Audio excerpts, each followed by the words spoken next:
রাজা দুষ্টুকে মনে আছে নিশ্চয়ই? ৭ পাকে বাঁধা সিরিয়ালের মাধ্যমে আপামর দর্শকদের ঘরের মানুষ হয়ে উঠেছিলেন বিক্রম চট্টোপাধ্যায় এবং ঐন্দ্রিলা সেন। জি বাংলার অন্যতম জনপ্রিয় সিরিয়াল ছিল ৭ পাকে বাঁধা। এত বছর পরেও দর্শকরা মনে রেখে দিয়েছে রাজা দুষ্টু জুটিকে। এবার দর্শকদের জন্য বড় সুখবর, আবারও টেলিভিশনে ফিরতে চলেছেন বিক্রম ঐন্দ্রিলা। বহু বছর আগে টেলিভিশনে সম্প্রচারিত হয়েছিল ৭ পাকে বাঁধা, তারপর থেকে দীর্ঘদিন কেটে গিয়েছে। মাঝে অবশ্য অন্য ধারাবাহিকে দেখা গিয়েছে বিক্রম ঐন্দ্রিলাকে। এবার ফের একসঙ্গে জুটি বেঁধে ছোট পর্দায় ফিরছেন তারা। কোন চ্যানেলে দেখা যাবে তাদের? বিক্রম ঐন্দ্রিলা ছোট পর্দায় ফিরছেন ঠিকই, তবে সিরিয়ালে নয়। জানা যাচ্ছে একটি নতুন রিয়েলিটি শোতে একসঙ্গে সঞ্চালক হিসেবে দেখা যাবে দুজনকে। জি এর নতুন চ্যানেল শুরু হতে চলেছে জি বাংলা সোনার।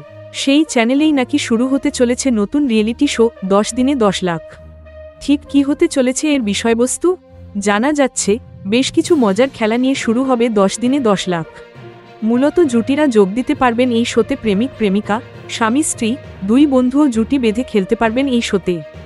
১০ দিন ধরে চলা খেলায় যে জুটি জিততে পারবে তারা পুরস্কার হিসেবে পাবে ১০ লাখ টাকা। এতদিন পর ফের ক্যামেরার সামনে ঐন্দ্রিলার সামনে জুটি বাঁধতে পেরে উচ্ছ্বসিত বিক্রম। সংবাদ মাধ্যমকে তিনি বলেন, ইন্ডাস্ট্রিতে ঐন্দ্রিলা তার সবথেকে প্রিয় বন্ধু। এতদিন দর্শকরা তাদের কোনো না কোনো চরিত্রে দেখেছেন, কিন্তু এবার তারা নিজেদের মতো করেই জুটি বাঁধছেন। অভিনেতা আরও বলেন, এমন ধরনের রিয়েলিটি শো আগে বাংলায় হয়নি। দর্শকরাও আগ্রহ পাবেন বলে আত্মবিশ্বাসী Vikram. Thank you so much for watching our videos. Please do like, share and subscribe our channel.